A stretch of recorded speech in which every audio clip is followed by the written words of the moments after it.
What's up folks, it's Fuzzy here, welcome back to another video, and today we're going to be taking a look at the best yellow inventory you can build right now in CSGO for a total of $500. As usual, we'll show 3 different knife options, a pair of gloves, and then we'll run through from pistols to SMGs to rifles.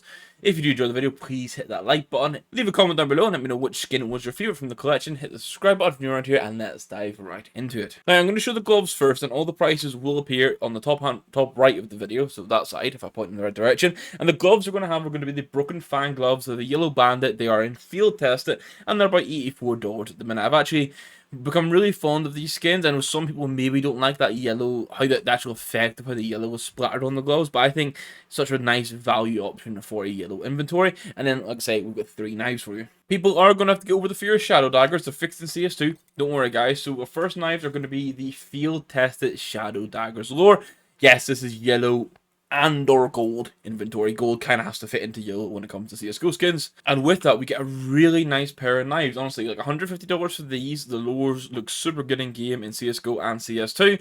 And obviously, Shadow Daggers, you get 2 of them. What's not to love? If you're completely anti-Shadow Daggers and want something at a similar price range, you're looking at like a Falchion lore battle scarred for $159. Maybe people prefer this over the Shadow Daggers. I personally think the Shadow Daggers look better. And then your third option would be getting a pair of Case Hardens, which obviously the light is reflecting massively on them here. So Case Hardens would be your other option. We've gone for Shadow Daggers again here because they're the best price for them. Minimum wear for about $170. So essentially you're looking at a lore or a Case Harden. Take your pick of the knife, either the knife type or the skin, basically depending on what you get for your budget. And let's have a look at the pistols. First up, we have the USP. It's going to be the Torque. We're going to pick this up in factory new. It's going to be $1.12. It's such a lovely cheap budget skin, and that's exactly what we like to see. Over in the T-size starting pistol, we do spend a little bit more, but I think it's worth it. We spend about $18, or we pick up the Ramizzi's Reach, a new Glock from the Anubis collection, and it just looks insanely good. This could be your Glock for years to come. If you watched any of the previous yellow or orange inventories, you'll be very much aware that we kind of get forced down the direction of the light rail, especially on the lower budgets,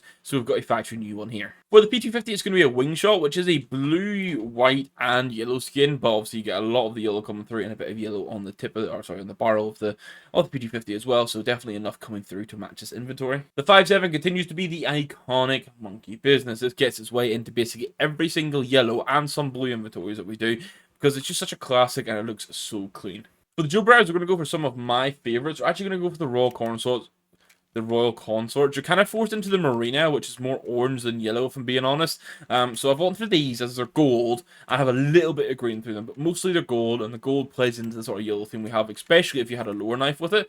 But yeah, I think they're the best jewelries you can go for. And then finally for the Tech 9, a favourite of the series is going to be the Tech 9 Fuel Injector, minimum wear for just over $4.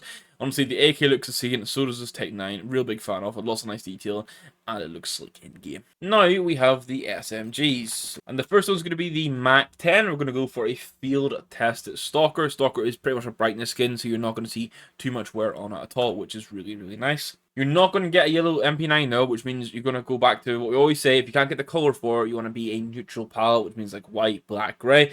Featherweight is perfect for this. It's black skin with bits of white and grey coming through, and it's super cheap. The MP7 has a perfect option though in the Nemesis. It's the darker skin, it's got blacks and greys through, but then this really nice yellow accent in minimal wear. For the P90, there wasn't really a good option, so I went for the Shapewood, which is by no means a perfect yellow, and it is a little bit expensive at $3.65 for minimal wear, but it is that wood effect that's like kind of like light brownish, mid brownish into like tones of yellow that kind of do match the gloves. So I mean, we just need a good yellow P90, I think, is what we're finding out from this. UMP45 has the same issue as the MP9, so for that, we're going to go carbon fiber, 20 pins, just full blackout skin, does the job. And then for the Bison, we're going to go for the brass, which is kind of like an offsetty gold color, which definitely fits the theme we're going for. But now it's time for the big guns. The fuel injector AK was quite far out of reach, if we're being honest, budget-wise. But we've gone instead for a factory new Legion of Anubis. Now, this has a lot of gold through the top, because you might be looking at me thinking it's not really yellow skin, but you get lots of gold through the top of the design, which actually pairs in with the sort of yellow gloves we're going for. And also, this looks great if you do a 4 times gold sticker craft or a holo of a team that has a gold logo. So if you went for Gods and RMR holos, if you went for Renegades Antwerp holos, I think it is, look gold for some reason, or just any gold stickers, 4 craft on this, gonna look great. Or some Krakow stickers that are a bit more yellow. No questions at all for the A1S. We're going to go for the golden coil. This is a nice float of a field tester, and it still looks insanely clean in game. This is so hard to beat a clean M4 like this. On the M4A4 side of things, we're going to have the Coalition, also on field tester for about $24. This one doesn't get too much bad wear on it, except really around the magazine. You still got lots of gold or yellow coming through, and then there's just some blue accents on the gun too. The AWP, we're once again pushed into this weird suggestion that we're picking a wildfire because it counts as yellow on all these different skin sites because of the beast on it. It's this the big sort of yellow beast that goes into this orange flame onto this red metallic black finished gun.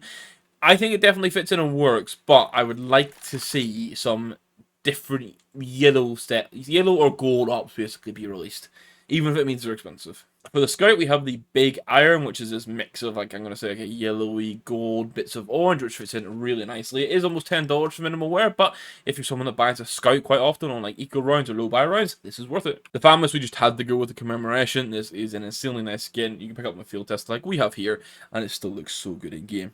The Gale, we've had to opt for a battle-scarred chatterbox. This is not my preference when it comes to, like, how a skin looks. I don't like them being too worn, but this skin is sort of almost designed to look worn, and a lot of people love it, so there we go. We take the USP theme of the Torque and we apply it to the AUG. You're going to spend just under $7 for this in minimal wear, but it's like pretty much outside of the side mead, which is mainly red with accents of yellow. This is black, white, and yellow, so I think this works a bit better. We lack a yellow SG that isn't crazy expensive, so we're going to have to run with the Colony and Field Tester for this. You get little bits of yellow throughout, and I think it's enough to match up with what we're going for. Outside of that, you just run like the darkest blackout SG you can find. And then finally, for the shotguns, we have a Field Tested Mag 7 Bulldozer. The float on this one isn't doing it any favors. You can see how much has been worn near the back of the gun, but this is the only yellow Mag 7 you're going to get. And then we finish things off with the Incinerator. This counts as yellow, but for me, it's like a really dark yellow into orange color. But that concludes the inventory, guys. So that is a $500 yellow inventory. I think the knife options are good. I think the gloves are good. And I think across the board, we're getting a nice balance of skins through here. I mean, the AK looks great with the Legion of Nibus. M4s look good. AWP is a question mark with it being a wildfire. But you know what? It is what it is. All the pistols look fantastic. SMGs are decent too. Oh no, overall, I think this is a really strong $500 inventory.